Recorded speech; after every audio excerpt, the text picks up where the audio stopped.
Բարի օր սիրելի հայր, ես Ռոբն եմ Սայադյան Երևանի կենտրոնից, մեղվապահ հորս և ուսուցչուհի մորս դաստիարակությունը։ Վերջերս մի գիտություն ուսումնասիրեցի, որը կոչվում է հավաքագրում, այլ կերպ ասած վերբովկա։ Դա այն է, երբ մի շարքային մարդու դեմ աշխատում է պրոֆեսիոնալ հոգեբանների թիմ։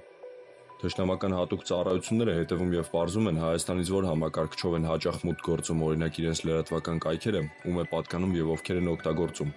Սոցիալական ցանցերով պարզում են նրանց թույլ կողմերը և կարիքները, տարբեր հոգեբանական գործիքներ կիրառելով աշխատում են մարդու ենթագիտակցության վրա, մեր թիկունքում կազմավորելով իրենց սիրած 5-րդ շարասյունը։